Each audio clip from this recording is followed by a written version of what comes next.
There's a reason I don't share many of my personal practices and preferences and habits on this channel. And it's kind of because I think what I eat in a day videos are just about as helpful as lead life jackets. But when it comes to creating a great relationship with food and training and body image, my clients will often ask me, what do I do? How do I put the things that we talk about here into practice? So I'm going to share some of these things with you today. The things that I do to practice what I'm always talking about on this channel and obviously in coaching sessions. Because something I've always believed as a coach is that I have no right to be telling you to do something or advising you to do something if I'm not able to put it into practice myself. So before I share with you what I do in my own relationship with food and the practical steps that I take to make all this happen, I want to give you some context, primarily where I've come from and where I am now. I experienced severe issues with food, mental health, compulsive exercise, and body image for well over 10 years. I was so consumed by it all, I couldn't actually imagine how my life could ever look different. How I felt about myself on any given day hinged on how I felt about my body. I was always on some kind of diet, and I was consistently, regularly losing control and binge eating. And all that had become so normal to me that I thought that's just what life was. And I'm not really sure how much detail is helpful here and how much detail is just self-indulgent. Like, I don't want to give you my autobiography, but I was not in a good place. For a very long time, I was making serious life choices based on how I was feeling about my body, what diet I was on, whether or not I could access a gym. It was a real mess, and I wasn't happy. Like, I was never happy. I sometimes experienced kind of like a gratification or an absence of very difficult feelings for a moment when I thought I'd done something that was successful in regards to my diet, but I was never actually happy. I felt like my entire life was just on this treadmill of doing what I needed to do in a desperate attempt to stop me from feeling terrible about myself. And obviously food and my relationship with food was a big piece of that whole puzzle. For contrast though, these days I have no stress around food. Zero. I put effort in with my food and I consider what I'm eating, but I would not say that I experienced anything that resembles anxiety or overthinking or guilt or shame around food. And my relationship with training and the gym and exercise, that is now I hate to sound cheesy, but that's a real joy for me now. That relationship that I had with exercise and the gym and my body and training, that used to be a very punishing relationship. But now it's a cornerstone of what helps me to feel good. I'm measurably fitter and stronger than I ever was while I was struggling with disordered eating and on really strict diets. I'm married, I love my marriage, and so many of the things that used to cause me daily anxiety just barely show up on my radar anymore. So in sharing with you what I'm sharing today, the main thing that I want you to know is that I've come from a really rough place with this stuff, and I haven't done anything super special to change that situation. Nothing that I do is super complicated, super special, or super secret. The change that I experienced came from mastering the basics and putting all the basics into practice consistently. So the key to changing your relationship with food, the key to experiencing more peace, it's not some secret diet or a special way of eating that you haven't heard of yet. The reason I'm in a better place now, the reason why I've experienced the changes that I've experienced is not because of some secret special diet. It's because I started investing more energy in things like stress management, relational skills, mental and emotional resilience, and getting a handle on the actions I take in response to what's going on in my mind. Notice that I didn't say controlling what's going on in my mind. I said getting a handle on the actions I take in response to what's going on in my mind. I can't overstate the importance of that shift. And some of the real key differences between me now and me 10 years ago, I used to believe a bunch of bullshit about health and my self-worth that wasn't helpful. And I used to willingly give the spotlight of my attention to things that were not making my life better. I spent more time trying to avoid what I was afraid of rather than moving toward things I actually wanted. And if you were to ask me 10, 15 years ago, what do you want? I would have said, I want a fitness model's body. But that wasn't really about me genuinely wanting that and the life that came with that. It was about me feeling fearful and insecure that I didn't have it. I felt guilty and anxious and shameful around the foods that I was eating, especially carbohydrates and processed foods. I wasn't sleeping enough. I was being too hard on myself. What I associated with being on track was sticking rigidly within the guidelines of some kind of diet and never deviating. I wasn't handling my feelings well. I was constantly weighing myself, checking my reflection, getting body composition tests, and consistently trying to evaluate myself and my worth based on what I was seeing. Whereas now, I practice being kind to myself while simultaneously holding myself accountable. If I catch myself ruminating or speculating or spiraling in unhelpful ways, I notice it, I label that, and I catch it. I actively take a moment to label all that stuff as not helpful and definitely not the solution to anything that I'm going through. And I take steps to consciously, mindfully, intentionally bring the spotlight of my attention back to something that is more helpful, something that is within my sphere of influence, something that I can do. And these days I do that without taking the extra step into self-criticism. If I notice myself doing something that's psychologically or emotionally unhelpful, when I catch myself doing that, I don't catch myself and then think, you're such an idiot, why are you doing that?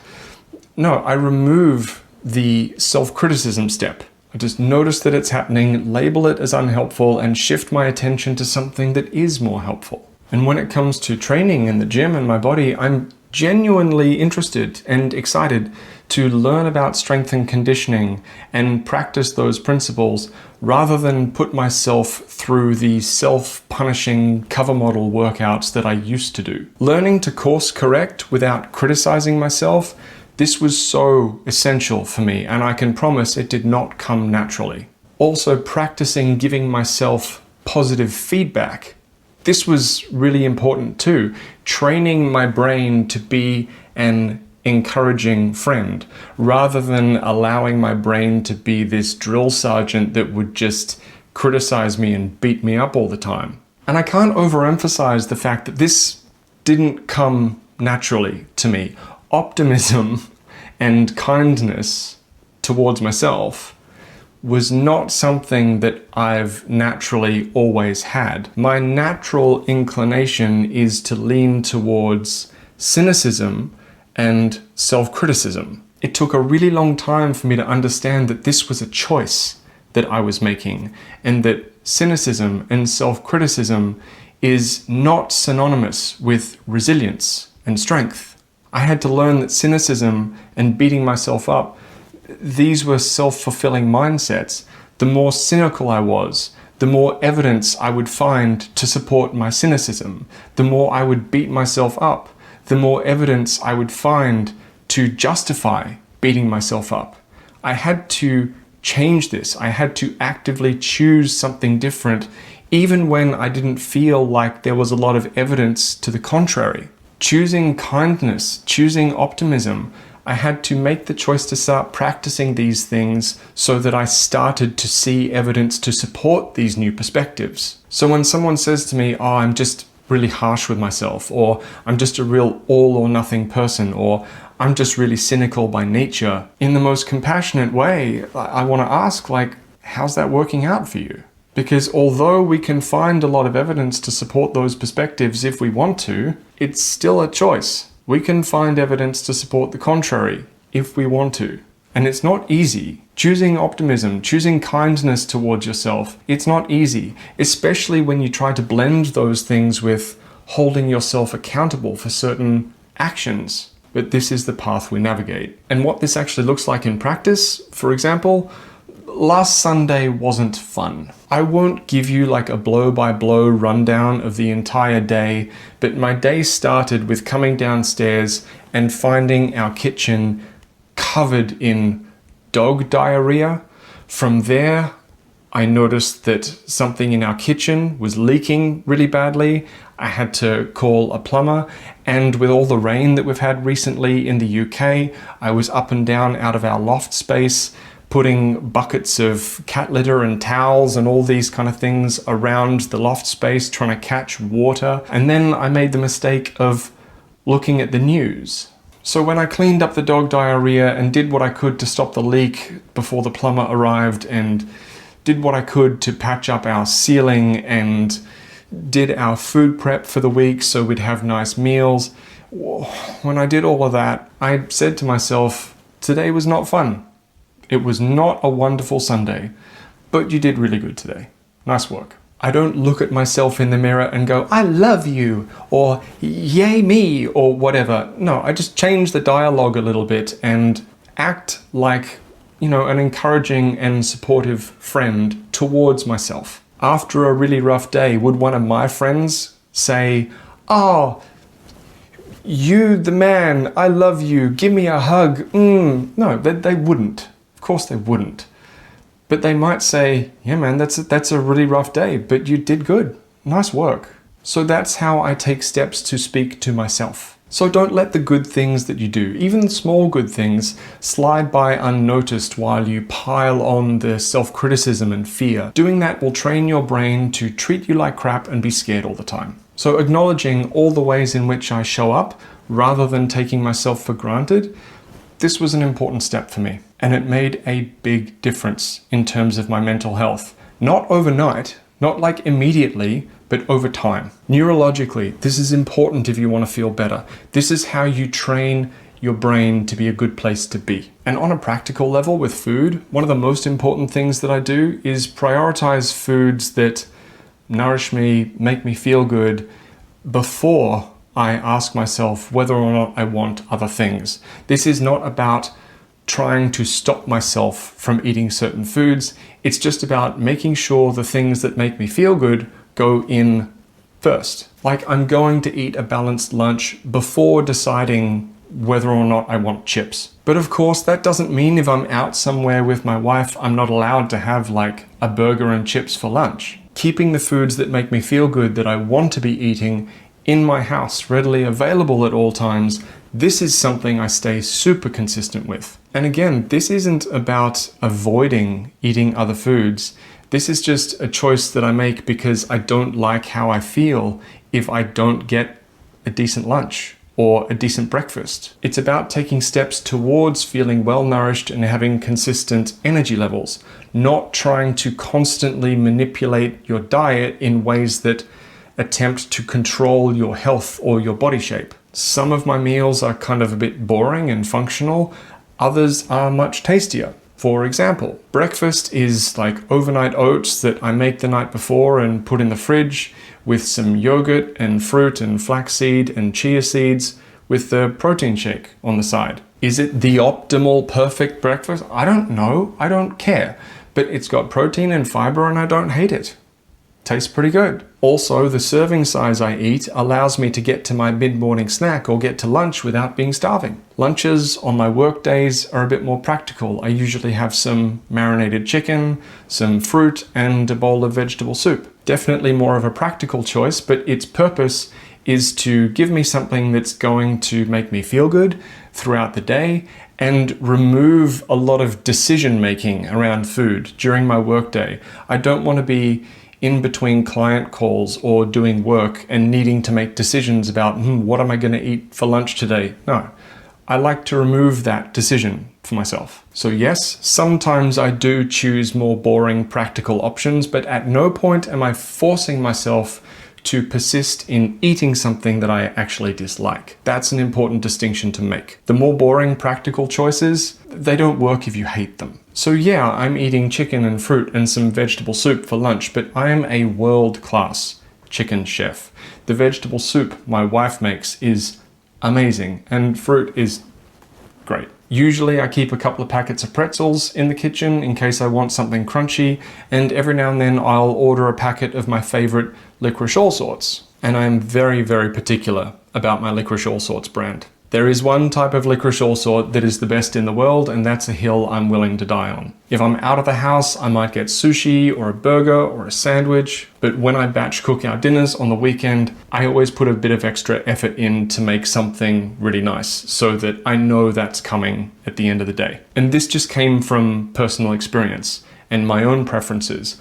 I know that a slightly more functional or practical lunch that's less exciting, I know that I can deal with that. That's fine. But I need something to look forward to for dinner. So that's why I put in the extra effort with that meal. I do cook a lot of chicken dishes because they're versatile, like I can make a nice sauce or marinade. And as much as I love fish, I don't cook fish very often because I batch cook our dinners and I don't like the taste and texture of reheated fish. I do really enjoy fish and I'll get it whenever I can, maybe if we're at a nice restaurant or something like that. But yeah, I don't make it much at home because reheating it, not so good. And those choices, it's not because I'm trying to avoid other things, it's just because those things work for me and I prefer them. Every night for dessert, we have some ice cream that I make using the Ninja Creamy with some crushed up biscuits on top. And it's worth mentioning that I don't make the healthiest possible option that tastes like disappointment. The ingredients I use are lower fat ingredients, but it still tastes like proper ice cream and it's still something that we look forward to. When I mess up and the batch cook that I make for our weekly dinners turns out to not be enough, I might order takeout, like some sliders or some Thai food, and that probably happens once or twice a month. My favorite Thai dish is pad see ew, so whenever I go anywhere that has like a Thai restaurant, I'll always order that to see what their pad see ew is like. And I also keep a couple of ready-made meals in the freezer or in the fridge, just in case, again, I run out of batch cooked stuff or I can't be bothered doing something. And for those kind of ready-made options, I usually choose like a beef bourguignon or a cottage pie. Sainsbury's, if you're in the UK, actually does an amazing beef bourguignon. I use protein powder, a multivitamin, and an omega-3 from a company called The Protein Works because their protein powder doesn't taste like arse. And I also take a magnesium supplement in the evening to help with sleep. And that's kind of it. Nothing that I do is guru level shit, but there are a lot of basics that are all coming together. So as much as it would be great to think, oh, what's the one big lever that I can pull to change everything? Or what's the one big hack that I can do? What's the one thing that I can focus on? The difficult thing here is that it doesn't work like that. People will try to sell you that idea and they will try to say, if you pay us $10,000, we'll give you this one special thing that will change everything. But that's such a lie. It's just marketing. It's a huge lie. Real progress, real change comes from getting a whole bunch of things just good and consistent and having those things work together and being able to do those things pretty much under almost any circumstances. No matter how you're feeling, no matter what your energy levels are, having these things kind of so well practiced that you just show up and do them as a way of supporting yourself without judgment, without fear, without overanalysis, just connecting with a set of basic things that you do that work for you, that help you feel like your energy levels are good and you're well supported. And something else that I've learned to practice is being realistic about where I'm at.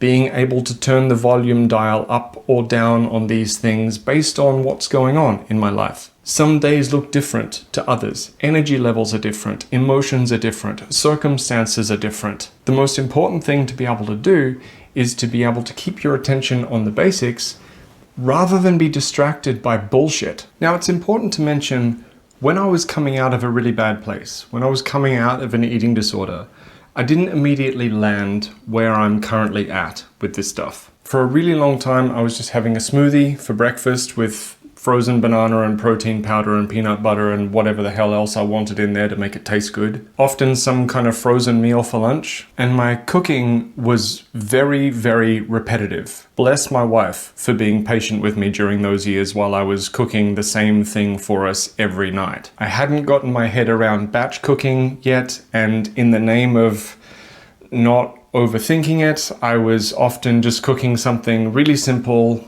night after night that, still tasted good. I wasn't trying to restrict my options, but yeah, things weren't as tasty and were pretty repetitive, and I was leaning much more heavily on things like frozen meals, like frozen pizzas quite often, and whatever I could do to take a step forward. Binge eating was a thing of the past, so I was no longer having those big kind of like binge eating episodes, and my options in terms of what I was allowing myself had expanded. I was addressing my challenges with fear and anxiety around certain foods and my tendency to like overthink and put too much pressure on myself.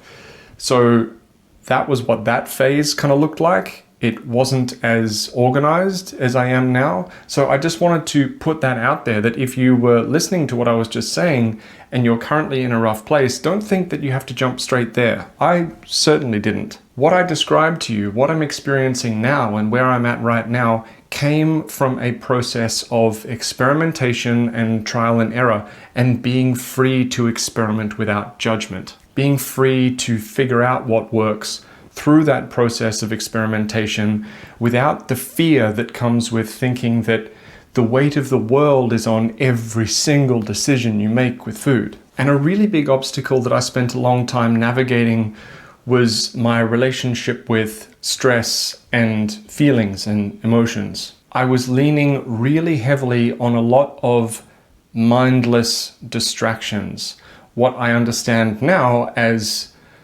avoidant coping strategies. So although binge eating and my eating disorder was a thing in the past, I was still engaging in avoidant coping strategies. Now, what that means exactly is doing things that kind of switch off your emotional experience. It might be binge watching TV. It might be doom scrolling on your phone. For me, it was a lot of hours and hours and hours playing video games, right? Like, I had left my eating disorder in the past, and I was challenging myself in a whole bunch of ways with expanding my options and addressing my relationship with food. But that also left me quite unprotected and quite raw while dealing with a lot of difficult emotional territory that the eating disorder had kind of protected me from a little bit. So when I put the disordered eating and the overvaluation of my body weight and shape and, the overemphasis on the perfect diet and everything like that aside, I was left alone with myself and left alone with my feelings. And that was like, whew. there were some things there that I found that were quite uncomfortable. I wasn't accustomed to being undistracted with myself. So for a while, everything that I was doing was about trying to maximize the amount of time I had in the evenings after work and on weekends, just lying in front of the TV or playing a video game with a drink and a snack, just kind of completely switched off and tuned out. I was trying to escape. And this was because I didn't understand then what I understand now about mental and emotional resilience and these avoidant coping strategies. It actually drove my wife a bit crazy. Like, she wanted to get outside, she wanted to do things, and I was just too emotionally overwhelmed and exhausted sometimes to be fully present. And even when I did go and do things, I was always low-key just trying to get back home again as quickly as possible so that I could draw the curtains and put the TV on and grab a drink and just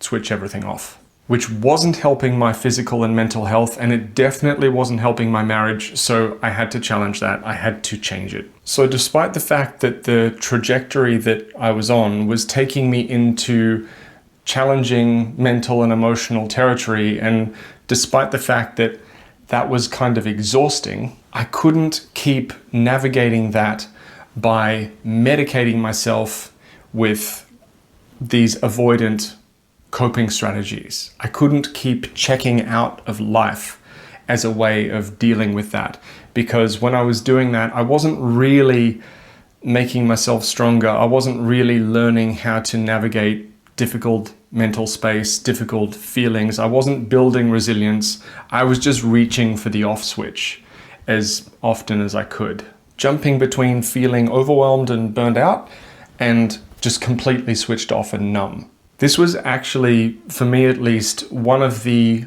underlying mechanisms of my eating disorder and of binge eating. There was, of course, the issues that I was experiencing with rigid dieting and binge eating in response to restrictive dieting and body image issues, but it was also about numbing myself. It was also about escaping emotions. It was also about pulling that lever. So even when binge eating was no longer a problem, this still persisted. And it's actually a really big ticket item for millions of people. We've normalized it a little bit. A lot of us kind of normalize switching ourselves off in different ways and prioritizing that time that we spend just totally unplugged and not feeling anything and kind of numb. And yeah, that's kind of normalized and even encouraged with things like streaming services and alcohol and even food in some ways.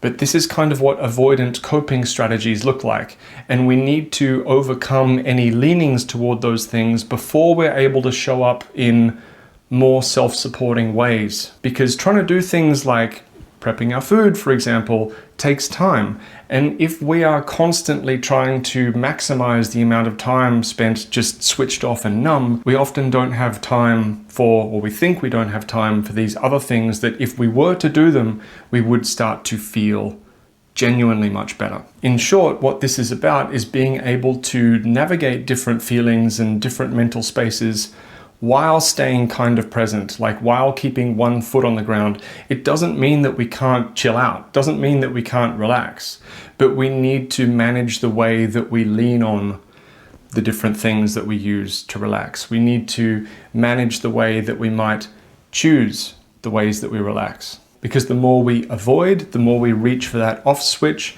the more stress feels overwhelming and something that we just can't face. We then retreat further, we double down into the avoidant coping strategy, and the cycle continues. Our lives get smaller and smaller as we double down on avoidance as a coping strategy. Now, I'm not saying it's bad to watch some TV or play some video games or chill out, whatever. Not what I'm saying at all. It's important to be able to relax. But we can create the kind of situation where whenever we experience difficult feelings, difficult thoughts, difficult emotions, whenever we're struggling, we escape into distractions in a way that feels very numbing and very dissociative.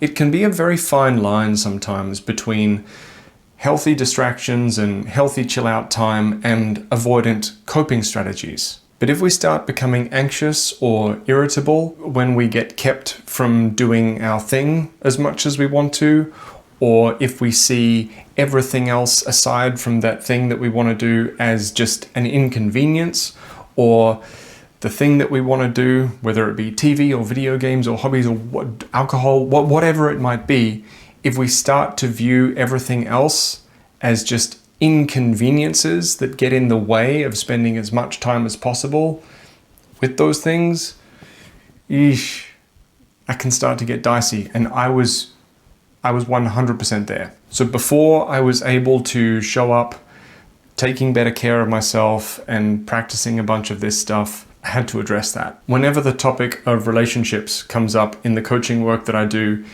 these avoidant coping strategies can sometimes be called misery stabilizers. They give us the illusion of relief while simultaneously taking our attention away from things that actually require our attention and keep us stuck in cycles of familiar misery. It can be food, it can be alcohol, it can be TV, it can even be work or hobbies. Nothing is wrong with any of those things, but the way in which we lean on those things, if we create a relationship of dependence, that is then something that we need to address if we want to create a more peaceful relationship with ourselves, if we want to find more fulfillment, if we want to find more confidence, whatever it might be. Because that numb, dissociated, checked out feeling, it's not real peace. It's the illusion of peace. But for now, just remember, it's not the thing itself that's necessarily bad. It's not the food or the work or the hobby. It's how we lean on those things in dependent ways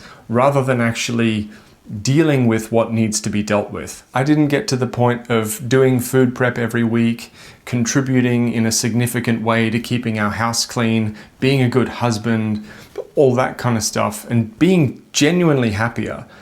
I didn't get there until I'd addressed my relationship with avoidant coping strategies and dependence on these misery stabilizers. And I'm grateful for that experience. I'm grateful for that part of the journey. I'm grateful that I've experienced that I had to navigate it, because if you come to me and you say, this is what I'm dealing with, I can 100% say, I get it. So thanks so much for joining me today. I hope this was helpful. I hope it wasn't too self-indulgent, me just talking about all the stuff that I do and my journey and me and this and that. Like, to be honest, I feel a bit like talking about myself because I know a lot of people out there say, hey, this is what I did and this is why it's amazing and this is why everyone should do the same thing. I always want to really steer clear of that message. So sometimes I don't talk about my own experience of this stuff very much, but yeah. I am grateful that I've experienced what I have experienced, because it does mean that when someone comes to me, I can say, yeah, I get it. So if you would like one-to-one support on your journey, if you want to know what that might look like for you, book a call. There's a link in the episode description. My name's Marcus. This was Strong Not Starving. See you next time.